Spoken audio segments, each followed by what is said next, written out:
दिल्ली में बीजेपी और आप की राजनीतिक तकरार दिन पर दिन गर्मा रही है। इसी वार पलटवार के चलते शराब नीति पर मचे घमासान के बीच भाजपा ने दिल्ली सरकार पर एक और बड़ा आरोप लगाया है। भाजपा प्रवक्ता गौरव भाटिया ने प्रेस कॉन्फ्रेंस कर दावा किया कि दिल्ली में शिक्षा घोटाला हुआ है। इसके चलते आपने अपने ठेकेदारों को फायदा दिया है। इस लाभ के लिए CPWD यानी सेंट्रल पब्लिक वर्क डिपार्टमेंट के नियमों के प्रावधानों की अनदेखी करते हुए 50 से 90% बढ़ी हुई निर्माण लागत को दिखाया गया है। इतना ही नहीं, बच्चों के टॉयलेट को क्लासरूम बताया गया। इसके साथ ही गौरव भाटिया ने कहा कि ये आप नहीं, पाप सरकार है। अरविंद केजरीवाल ने 500 नए स्कूल बनाने का वादा किया था, वो स्कूल नहीं बने। उन्होंने CPC की रिपोर्ट के हवाले से आरोप लगाते हुए कहा कि जहां स्कूल में 2400 कमरों की जरूरत थी, वहां 7180 बनाए गए। मुनाफाखोरी के लिए लागत को बढ़ाया गया। 2.5 साल पहले ये रिपोर्ट CBC ने भेजी थी। इस रिपोर्ट के आधार पर गौरव भाटिया ने आप पर ये बड़ा आरोप लगाया है, जिसके चलते दिल्ली विधानसभा के सोमवार को बुलाए गए विशेष सत्र में भाजपा विधायकों की सदन में नारेबाजी के विरोध में आप विधायकों ने नारेबाजी की। भाजपा विधायकों के बाहर आने के बाद भी आप विधायक भाजपा के खिलाफ नारेबाजी करते रहे।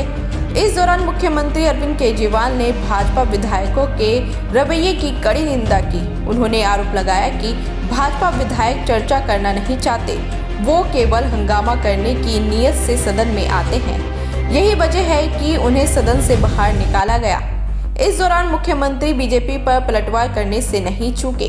उन्होंने कहा, आज देश में महंगाई अपनी चरम पर है। लोगों के घरों में खाना बनाना मुश्किल हो गया है। केंद्र सरकार ने हर मामले में टैक्स लगा दिया।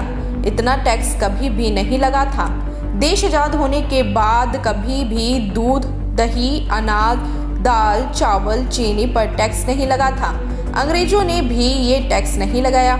पिछले दिनों संसद में केंद्र सरकार ने खुद माना है कि 10,000 लाख करोड़ कर्जा माफ पूंजीपतियों पर किया गया।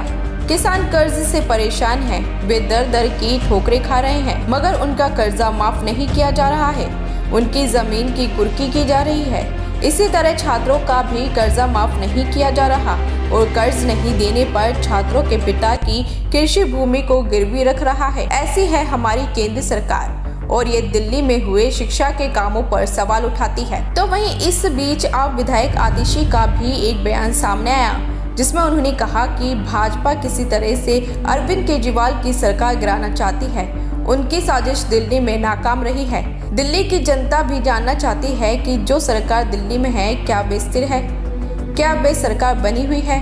इसे लेकर आज विश्वास प्रस्ताव लाया गया है। आपकी जानकारी के लिए बता दें कि इससे पहले शुक्रवार को विधानसभा का एक दिन का विशेष सत्र बुलाया गया था। इस दौरान केजरीवाल ने मनीष सिसोदिया के आवास पर हुई छापेमारी मामले में दावा किया कि CBI ने डिप्टी CM मनीष सिसोदिया के आवास पर 14 घंटे तक छापेमारी की, लेकिन उसे कुछ नहीं मिला। CBI को ना तो नकदी मिली, ना ही ज्वेलरी।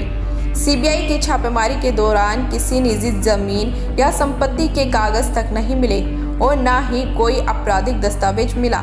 उन्होंने दावा किया कि ये छापेमारी फर्जी थी और हमारे नेता ईमानदार। इसके साथ ही उन्होंने दिल्ली में बीजेपी का मिशन कमल पर भी बताया कि भाजपा ने 277 विधायक शामिल हुए।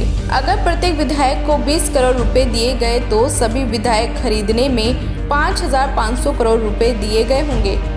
इसलिए महंगाई बढ़ गई है, क्योंकि वे विधायकों को खरीदने के लिए आम आदमी के पैसे का उपयोग कर रहे हैं। इसलिए देश में दिन पर दिन महंगाई बढ़ती जा रही है और देश की जनता लगातार महंगाई की मार झेल रही है।